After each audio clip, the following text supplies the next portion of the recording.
it's live, yeah.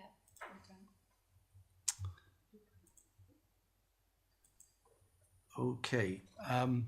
Prynawn da, good afternoon, members, and welcome to this multi-locational special meeting of the Governance and Audit Committee being held in the Chamber, Penarchta House, and via Microsoft Teams on Monday, the 2nd of February 2026.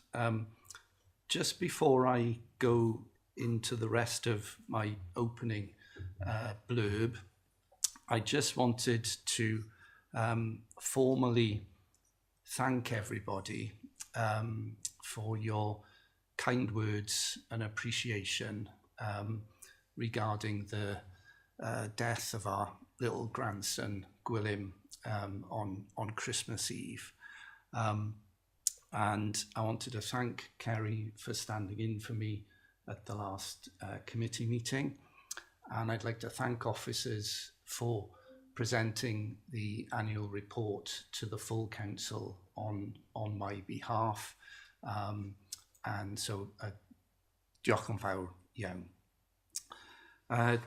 Just to confirm that this meeting will be live streamed and recorded and made available to view via the council's website, except for discussions involving confidential or exempt items.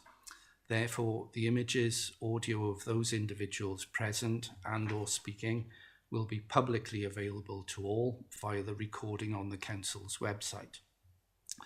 If members lose connection during the meeting, please make every attempt to reconnect. However, the meeting will continue as long as it remains quorate. Committee services staff are available and will be able to assist you to reconnect if necessary.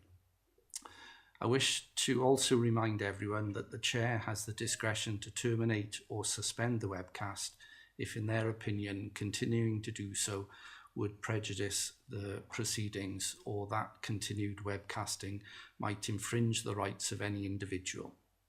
The Chair also has the right to remove persons from the physical and from the digital meeting link if that is necessary.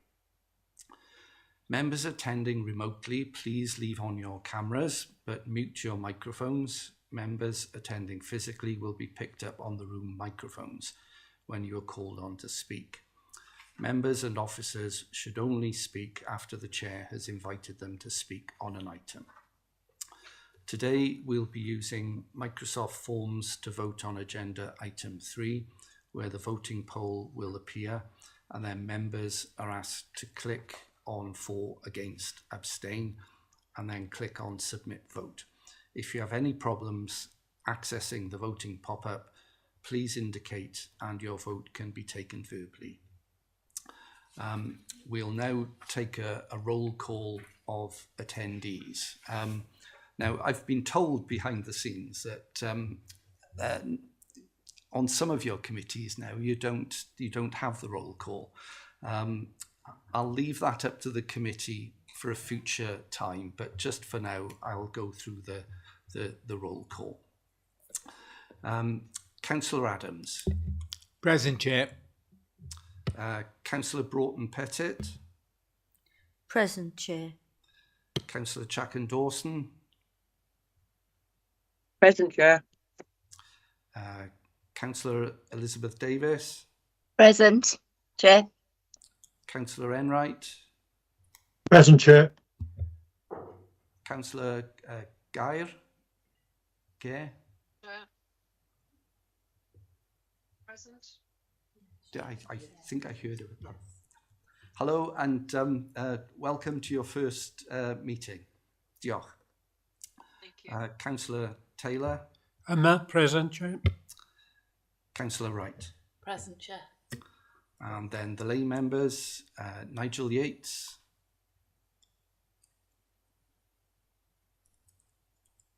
Myself. Vivian Pearson. Present, Chair. Joe Williams. Diolch yn fawr pawb. Okay. We've had apologies for absence from a number of officers that are noted on the attendance sheet.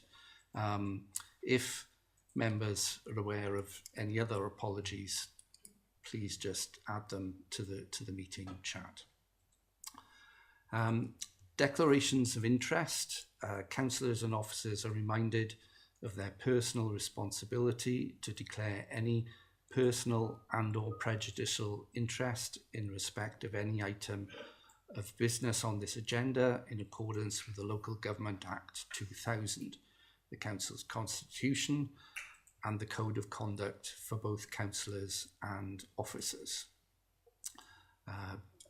Please use hands up function to indicate if you have any such declarations.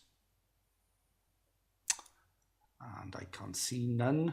So we'll go on to the main item of our meeting now this afternoon, agenda item 3, the panel performance assessment report and the council's response. We'll be asked to receive the panel performance assessment report and then to review the council's draft response to the panel performance assessment and make any recommendations if necessary. And the Chief Executive, Ed Edmonds, is going to present the report. Thank you, Chair, and good afternoon, members. Could I just say before I get into this, I've foolishly left my glasses upstairs, so if I start introducing the wrong report, I apologise in advance. I've got everything on Zoom on my laptop at the moment. So the substantive item of the agenda this afternoon relates to the Council's peer panel performance assessment, which took place back in September. Legislation now requires that local councils have an independent panel assess their performance at least once in every electoral cycle.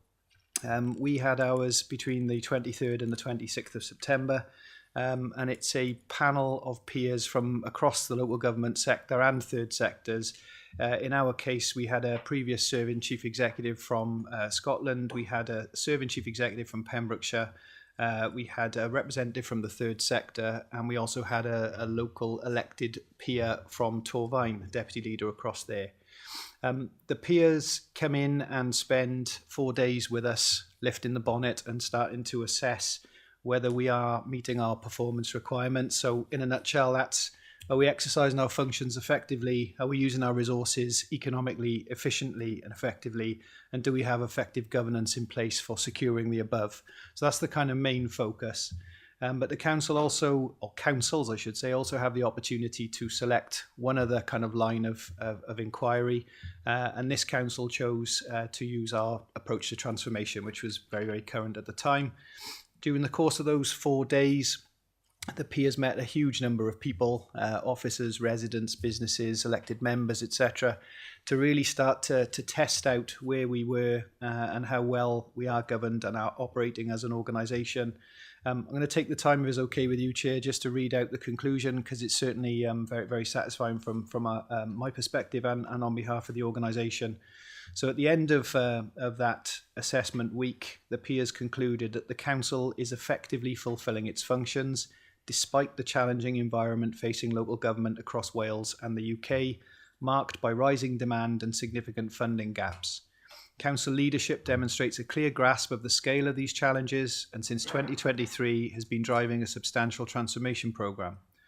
This programme focuses on process re-engineering, reducing costs, aligning services more closely with community needs and expectations, adopting innovative ways of working and fostering a culture in which staff feel empowered and invested in delivering the Council's corporate wellbeing objectives and ambitious transformation agenda. I think if you'd asked me before the assessment whether I'd be pleased with a response like that at the end of it, I would have said, yes, please, where do I sign? That said, the panel didn't just come in and give us a pat on the back. They gave us a number of helpful suggestions for continuing to strengthen and improve the way we operate and the way we are governed. In terms of the process, it is quite prescriptive, and I'll just dwell on that for a moment and reiterate what the Chair said previously. As this is a report, or Appendix 1 is a report of the peer panel, that report cannot be challenged. It's their assessment of us. But the next stage in that process then is, as an organisation, we have to develop an action plan to address the recommendations and suggestions for improvement that the panel have identified. That is before the Governance and Audit Committee as Appendix 2. And the purpose of this afternoon really is for you as a Governance Audit Committee to assess the quality, for want of a better phrase, of that response, and to ask questions of us. And if necessary, if you disagree with something that we're doing, or the way that we're doing something, is to potentially make recommendations to us, which we'll then have to take account of, subject to this making its onwards journey. So I think that's probably as far as I'm going to go in terms of an introduction, Chair. The report is before members. As you say, officers are very pleased with it, and the action plan is now yours to discuss and debate as you see fit. Thanks, Chair. Okay, thank you, Ed. I'll open it up to members of the committee for any questions, comments. Please let me know.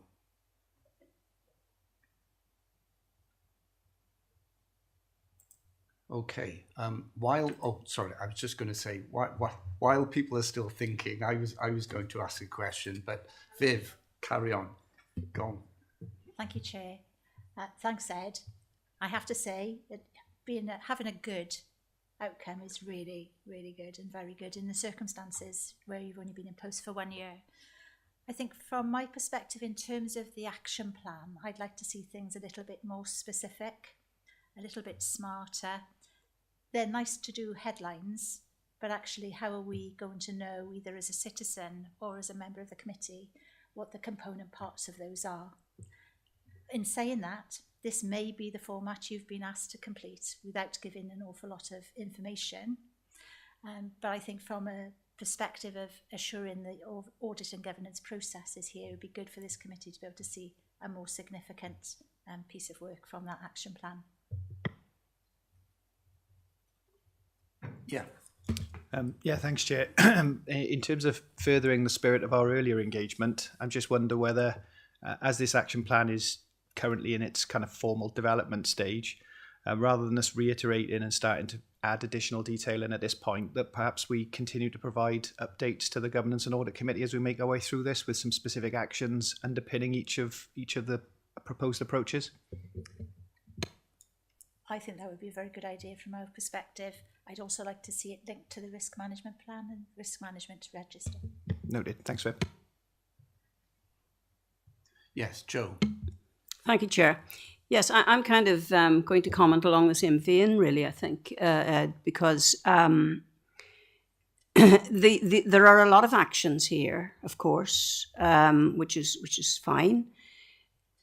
But where do they link, or where do they reflect, or where do they add to those of other action plans, that have been, of course, fleshed out over the last year? Let's look at it since you came into post. We see quite a lot of actions and plans at our committee, and I'm sure there are many others. And like Vivian has just said, the risk management corporate register has a lot of actions in it, of course, for the future. So that is certainly a prime example of where we would like to see, where do these actions then fit with those, rather than them being as they appear to be. And please, educate me if I've got this wrong, but they do appear to be standalone. So I was wondering if maybe we could pick an example, and you could take us through, where you feel these actions do reflect other things that are going on and that have already been decided upon, perhaps, and are in progress even. So can I ask for that, Chair, please? If we can pick an example. I don't mind, which example you pick, really, which recommendation you want to focus in on. But I suppose we're interested in the governance in particular. but all of those, the response is see improving democracy. So I don't think that's going to work. But maybe, for example, the communication and engagement recommendations, if you could maybe comment just on the actions there and where do they have a wider significance across other plans and strategies? Thank you. Yeah, thanks, Chair. There's a number of aspects to that. Just to clarify the see improving democracy, towards the bottom end of the action plan is a specific set of tasks and responses in relation to improving democracy. The reason that we took that approach was because that seemed to be a theme that cut across the majority of the recommendations that came back from the peers. So rather than repeating ourselves throughout, we thought there was actually a bigger piece of work here that needed to be done. And you'll see from the action plan, the proposal is that we do that with members engaged directly in shaping how we can take that forward. In terms of the specific actions and where they sit, we talked previously about having a set of objectives for the chief exec, the exec team, and right the way throughout the organisation. So in terms of the owners of those actions in I think it's the third column, if you include the numbering, there are specific individuals there who will have that action embedded into their objectives for the 12 months that lie ahead. In terms of monitoring and oversight of this, returning to the response I gave to Viv earlier, I think rather than bringing you a 200-page, 300-page list of actions, what you really want from us would be to come back and update the committee, perhaps on a quarterly basis, as to how we're doing against this action plan in general. We've got opportunities, of course, to be able to rag rate that then, so you'll know where we're on track, where things have been delivered, or where we're behind with things. And in terms of where this links outside of the objectives for next year to other action plans, it doesn't. It's a specific set of responses to the recommendations given to us by the peers in September. Essentially, it becomes an action plan of its own, albeit naturally where there are links and read across to things like risk, it would exist in an alternative space. But I'll revisit what I said earlier. I think it would be important for you to be assured that we are, the individuals listed and us as an organisation, are delivering on this set of actions.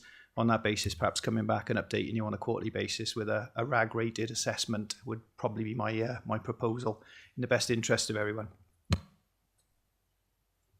Thank you, Ed. Is that okay, Joe? Yeah, thank you, Ed. I understand what you're saying. And certainly that's useful to know that you're regarding these actions as separate, largely from others. But then I'm just wondering, what can we do as regards recommendations here, which is what we're being asked to. We're being asked to review and recommend any changes. And I'm just wondering about that, because, for example, 5A, Action 1, and Action 2 even, there aren't really any specifics in that. It's ongoing, implemented or ongoing possibly. So it's difficult to know what it means. Action 2, review and update the engagement strategy with a focus on putting the customer at the heart of everything we do. That's a repetition of the objective, of course, putting the customer at the heart of everything we do. That's great. Or your values, I think you might have called them earlier. But, what is the action? Who's going to, okay, you have names there of people who are responsible. When is it going to be delivered by? Those kinds of specifics really are of interest to us before we can really understand this.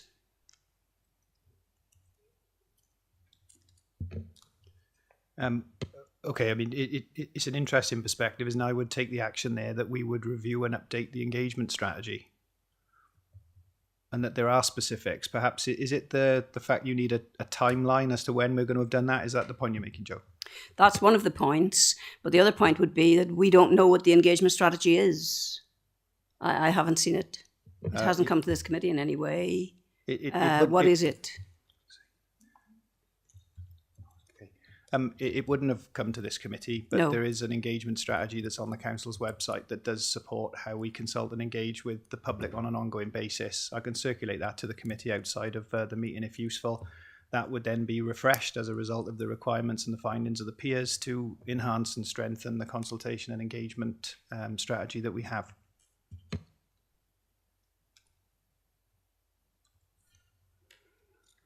Okay, but hopefully, Chair, you get my point. I mean, we can't get into the not looking to get into the detail, but we can't get into the specifics of this to be able to. That's just an example. To be able to comment or to be able to give a view about, you know, whether it sits okay with us or not. Would I be right in thinking, Ed, that your proposal suggestion that on a quarterly basis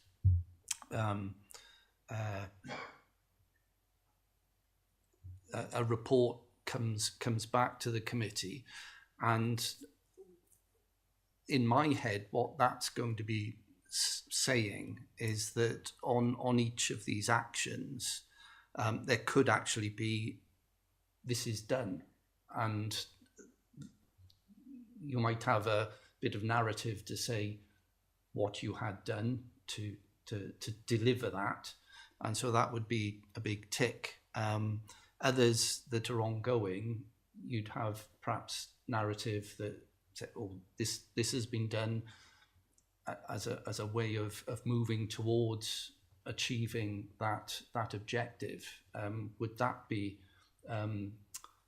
what your sort of thinking is about how you can come back to the committee and say this is how we're delivering on this? I suppose, Chair, I mean, this is an interesting piece of the consultation puzzle, isn't it? Because we've got a report that's been delivered to us by an external body that sets out what they found and what we need to get better at. And what's in front of the committee is our set of proposals that should show we're answering those recommendations and we will get better as a matter of time. I guess in terms of the controls that governance and audit will be interested in is, can you be assured that we're delivering on those actions and those actions are making a difference? And I think that's why the suggestion about coming back and updating the committee was put. Yes, Chair. Yeah, thank you. Okay, Joe? Not entirely. I'm sorry. I think you're talking about, you know, after the event updates coming to us, whereas today we're supposed to be looking at this, understanding what it's telling us, reviewing it, and making recommendations. Now, I'm not able to do that with this. Is what I'm saying. The way that I'm looking at this, I mean, I see this as this is a plan of how the council are going to how the council are responding to what the peer panel suggested. Am I right in thinking that Ed, that it's suggestions rather than telling you this is what you have to do? Yes, they've essentially formed a number of recommendations, and this is how we will address those recommendations. That's it, Chair. I mean, from my point of view, I'm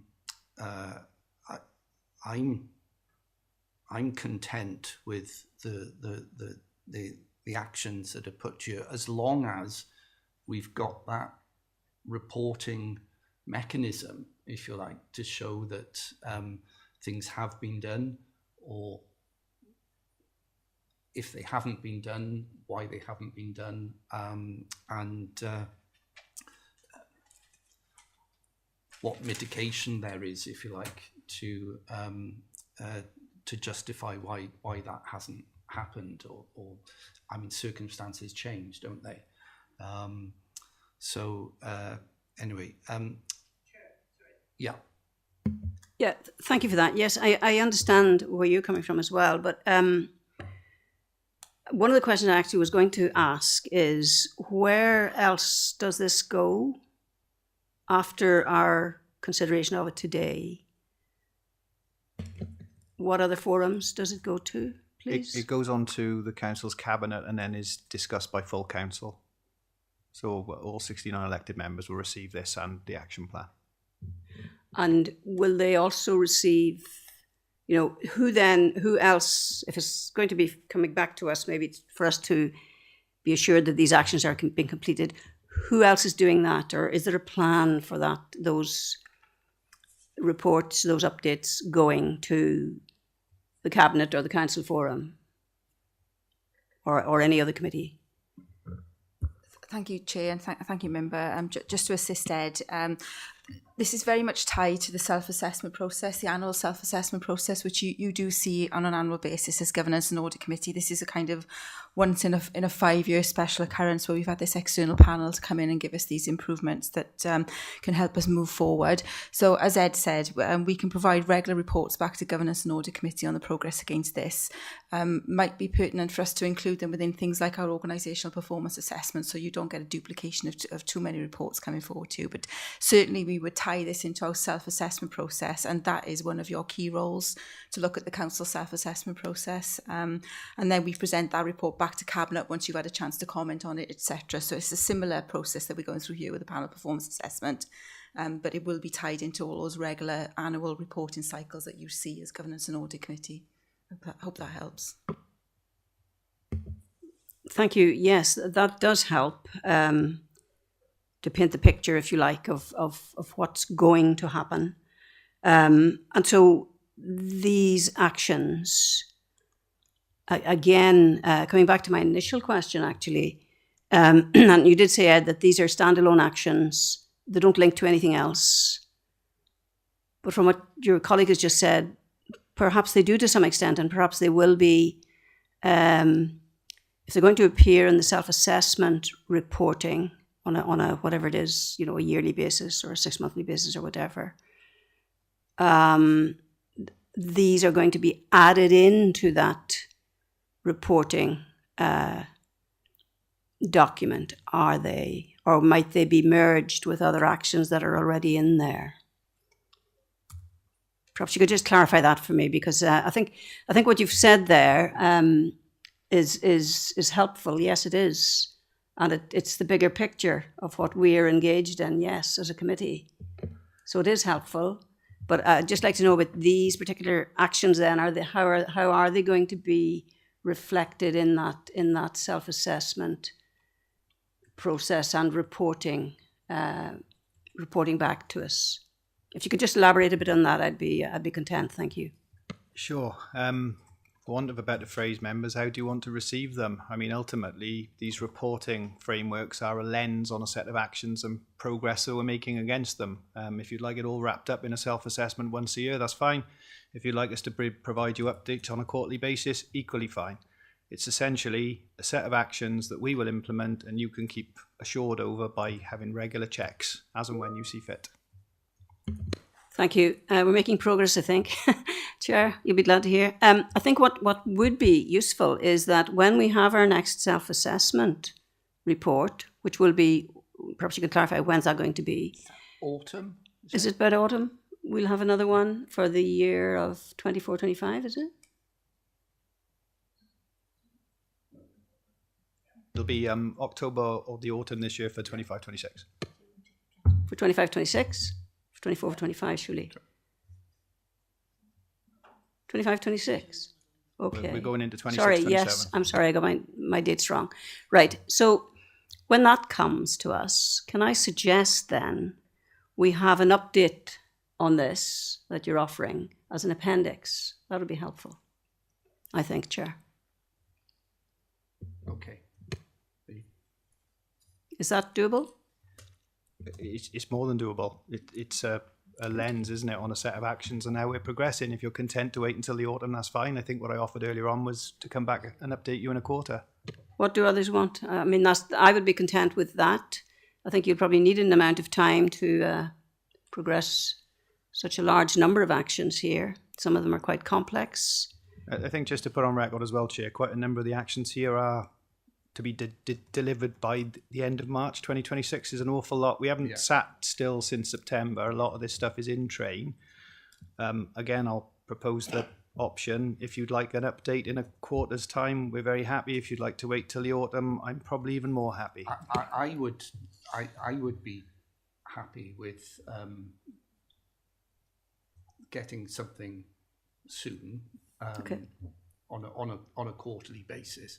But the thought went through my head when I was reminded about the council self-assessment report. I always refer to it as the well-being report, because it has all of those well-being objectives that have to be met. That the public need to be told at some point how well you're doing on delivering this action plan. So I sort of automatically assumed that there would be some reference to it in that self-assessment report. But I personally would like to see something come to on a quarterly basis, if everyone else is okay with that. And I see people nodding, so yeah.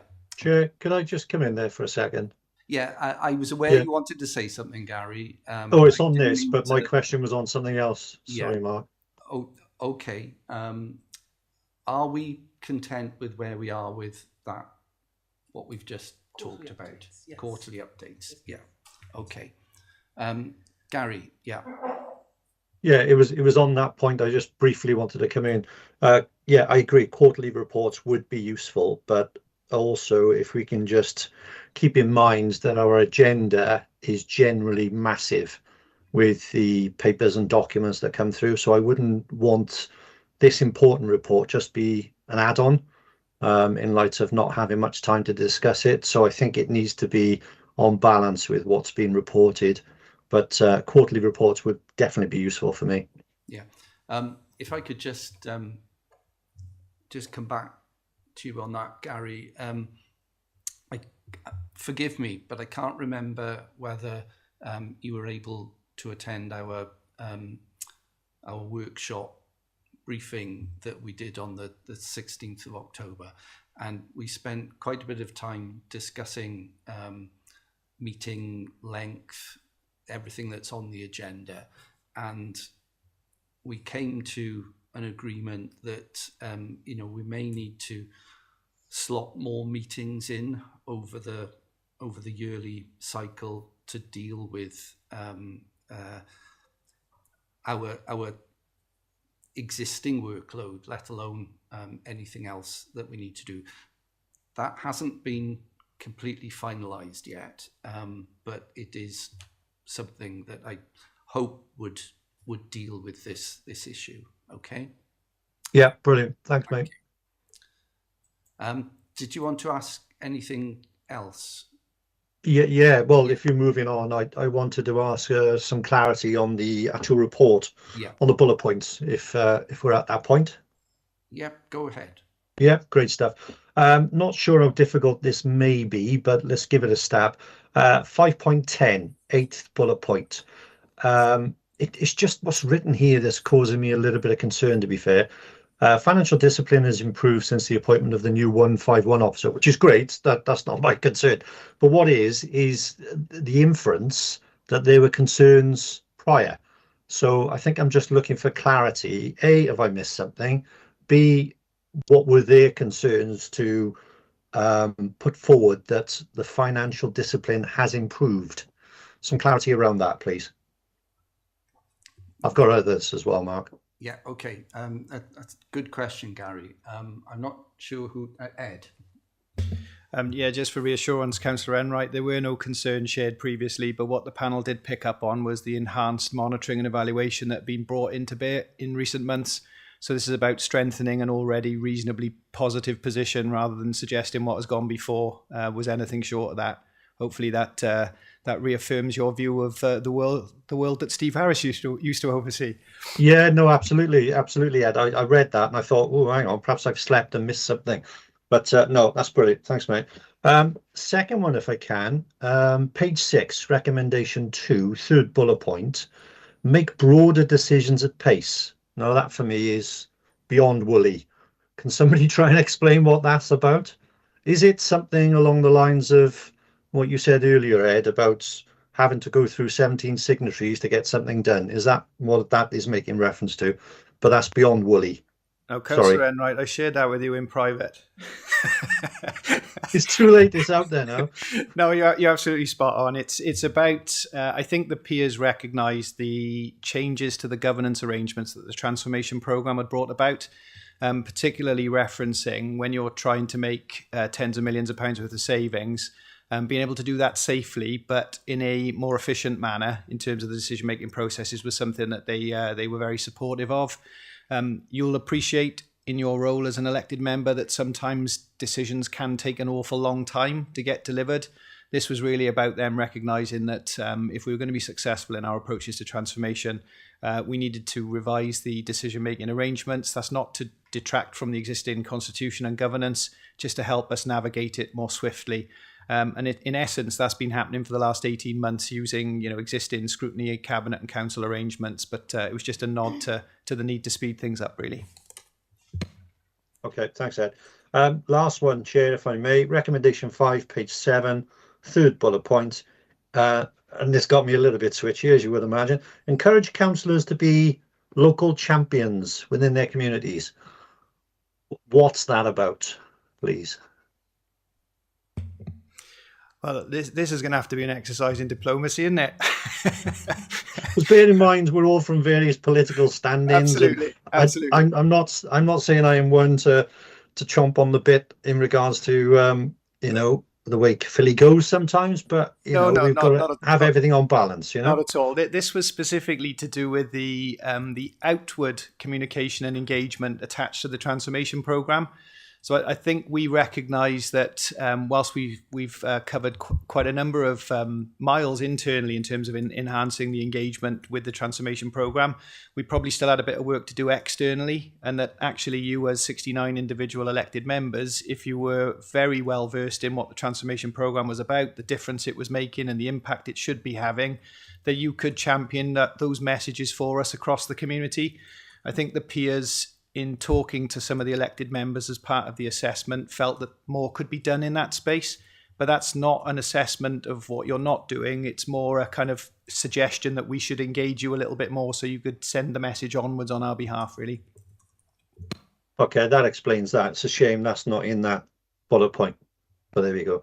Okay, cheers. Excellent, thanks. Sorry, Chair. Just before I bring you in, Joe Kerry, did you want to say something? Or that was earlier, was it? Right, okay, thank you. Mike's got his hand up before yourself, Joe. Okay. Thank you, Chair. It's actually on the same bullet point almost as Gary just asked the question on recommendation 5, but it's the part just a little bit above his question about councillors being champions, and it's to engage service users and customers earlier at the discovery and development phase of transformation, putting the customers at the heart of all we do and putting our customers first. So question perhaps more for, I think Steve is with us tonight, Steve Pugh. How are we moving forward with every effort that we can to find on getting the message out and asking for responses? Because the response that we have from too many of our communications to our customers are much lower than any of us would like to be. Thank you, Mike. Steve. Thank you, Chair. Yeah, I suppose the first thing that we would recognise from the PPA findings was that in terms of communication engagement, the panel said that there was areas of significant strength and innovation within the comms, which is very pleasing. And as the Chief Executive said earlier on, it's really about building on that and strengthening the arrangements that we've got. So there's a number of things in terms of Section 5, which we alluded to earlier on, about strengthening the comms offering that we deliver. Doing a lot of work with the new leader of council. There's some real sort of tangible benefits that we've developed over the last 4 months in terms of video updates, monthly Q&As, blogs, briefings with the press, which the public might not necessarily see that, but it's something that we're doing behind closed doors, to get that message out there. But it's also about working with the engagement team. It's about the reach and the interaction that they have with the community. It's about working with the members. We've got a programme over the next 12 months to bring members in to walk the agile floor. So, you know, it's a combination of all those integrated comms elements to make sure that we get a message out, increase reach, increase engagement, and just make sure that our residents, our stakeholders know what we're doing. Thank you. Thanks for that, Steve. Thanks, Chair. Thank you. Joe. Thank you, Chair. Just to finish off on my earlier comments, really, can we then, in relation to the deadlines for which, by which these actions are planned, can we make sure when you update us on progress that the deadlines are clear? Because there are a number of items, I think it's in leadership and culture primarily, but maybe others too, where, you have an ongoing comment there. And there's maybe, like, for example, on page, what page is it? 33 of the pack.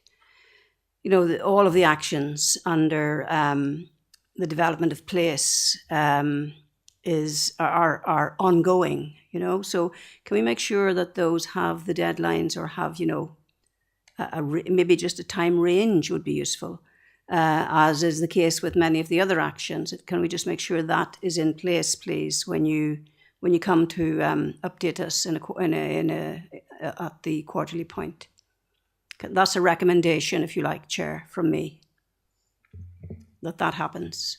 Okay? Yes. So we have a recommendation, Yeah. thankfully, and I'm able to make that one, because that will help everyone receive your update in a more meaningful way. Thank you.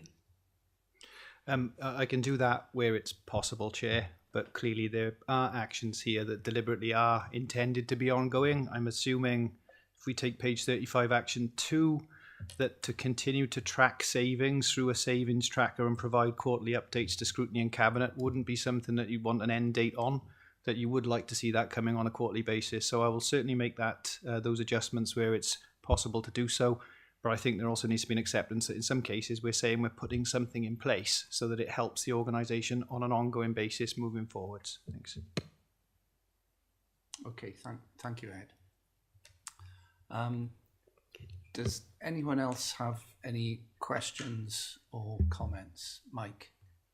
I'm just moved on, Chair, to page 33 down there, and it's leadership.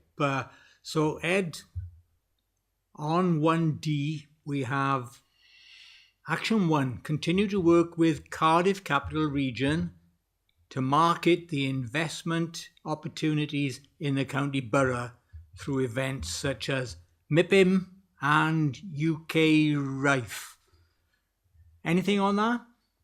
Yeah, I think a helpful explanation of those letters wouldn't go amiss. I have read MIPIM in full and UK RIFE. Yeah, I think, again, this is something that we'd be loath to put a deadline on. The work that we're doing as part of the Cardiff Capital region, trying to develop investment opportunities, that's the kind of stuff that underpins the announcement that we've just had around the Tour de France. These are things that we look to take those opportunities when they come along. And obviously being part of MIPIM and UK RIFE is certainly something that enables those opportunities to keep coming through the pipeline.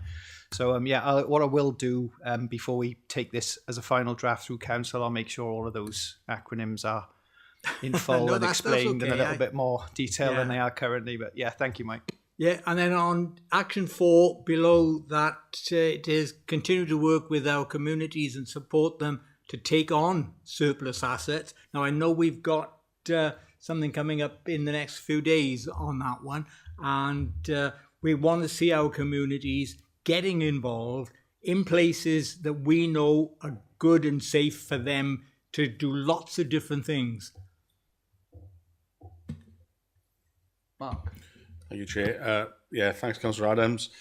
Yes, as you say, we've got a community asset transfer open evening here later this month. Heard this morning there's over 100 people, 100 attendees registered for that event. So part of our medium-term financial plan is to, rather than just closing down buildings or facilities, to encourage the community where they're capable of to take them over and run them. It's very often better than we can. So we're holding people's hands, organisations' hands at the minute, and take them through that process. Hence the open evening later this month, and we've already got a few good examples of where it's been successful, and hopefully we'll see that escalate over the short term. Hopefully not better than we can, but as good as we do, but for their different, a wider spread of activities that they will enjoy. Exactly that. Used more often than they are used perhaps under our stewardship. Yeah. Okay, thank you there. Just a technical... Oh, Gary, you've got your hand up.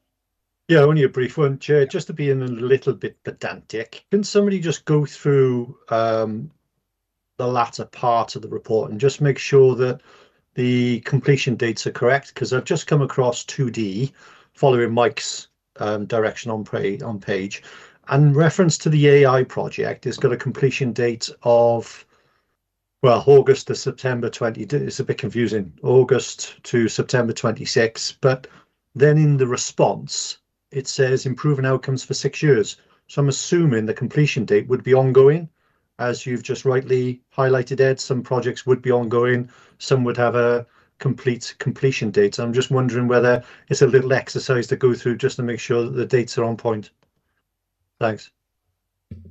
We'll certainly double check that, Councillor Enright. I assume the Adopt the All Wales AI Strategy 2026 is an acceptance that it will be adopted at that point, but will then be implemented over the 6 years that follow. But let us go back through and just double check. So point well made. Okay, thank you. As I was just about to ask, and it's just a thought that's come into my head, having taken part in this exercise and been interviewed by the panel, in 5 years' time, or roughly around then, when and unless legislation changes and you don't have to do that again, and who knows what may happen after certain elections this year and next year. If in 5 years' time that system is still in place, does that performance panel that comes in to speak to whoever is left here in that time, for a short time sit down and say, right, everything that the previous panel suggested, do they check that that's been done, before they then crack on with reviewing how things are at that time? I can see some nodding heads. It's a difficult one to answer. Obviously, this time round, we chose a particular angle in the transformation programme. Who knows what the next angle will be, what we'll be doing in 5 years' time that we'll want to throw a spotlight on.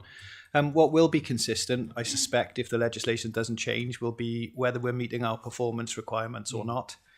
But that's probably about as consistent as it'll get, because I'd be very surprised if the panel that we had this time was still in circulation in 5 years' time. They're all very busy people this time round. So I guess we'll get an assessment against the performance requirements and whatever else we want to add into the mix, but it's highly likely it'll be with a different group of people, and there's more than likely to be a different group of people in the organisation, the other side of that as well. What I'd like to try and do is to prove to the organisation long in advance of that 5 year cycle that we've done everything that was required of us, because I think it's really important to note that we're not sat in front of you as a committee as a basket case in special measures asking for help to try and get out of trouble. This is a really, really strong performance, and what we're talking about here is tweaks and refinements to make us even better. So I think if we can deliver on the action plan and we can take the organisation forward, it sets us in really, really good stead, really, for whatever happens, both in the short, medium and long term, Chair. Yes, I mean, I was very pleased, having looked through the panel's report, that they didn't actually say anything untoward about the workings of the committee or anything like that, that governance is working okay. So thank you. Oh, right, Joe. Sorry, I do apologise for pressing on. I've just thought of something actually, which might also be relevant in terms of our regular reports. And we were reminded, of course, of the self-assessment report that we get, and that was very useful. We do also get, don't we, the tracker, the recommendations tracker. And that, captures recommendations from, well, any body or any panel that has given recommendations on pretty much anything. So perhaps once again, this could be considered, for that. Just a thought. Well, I'll leave that to the professionals to come back with an answer. I think it requires a balance to be struck, Chair. The tracker that Joe is referring to is the regulatory tracker, so it's where we are held to account by our regulators for delivering the recommendations that are bestowed upon us. This particular piece of work doesn't have that wrapped around it. It's for us to get on with, but Audit Wales will keep a weather eye on it. They certainly won't be monitoring how we respond to each of the recommendations. I think, look, this somewhere in the mix around the quarterly reporting, so as not to bog down your agenda with more information, to give you enough detail but not too much detail, we'll find a way to hit the brief. And I think if we don't get that right in the build up to the first one, we'll keep working with you until we do. Is that okay? Thank you, Ed. Okay, thank you, everybody. If everyone is content, then bearing in mind the sort of modifications that we suggested, can someone move that we accept this report? I'll move, Chair. Oh, That's okay. I'll second Gary. okay. Councillor Enright and Councillor Adams, thank you. And we'll move on to a vote for that.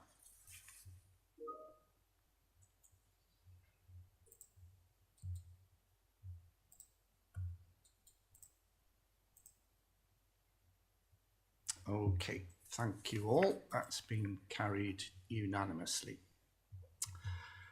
So, as that was the only item on... Sorry? Oh, apologies, Marina. I've just been to... I didn't see your hand up. You wanted to say something? Oh, it's all right. I couldn't get the vote up. It came up and then it disappeared. So I'm for anyway. Okay. Well, thank you very much for and I apologise for not seeing your hand there. Thank you, Kerry. So that's the conclusion of the meeting. I'd like to thank everyone for attending this afternoon's Governance and Audit Committee. I declare the meeting closed. Members attending remotely, you may now hang up. Diolch yn fawr pawb.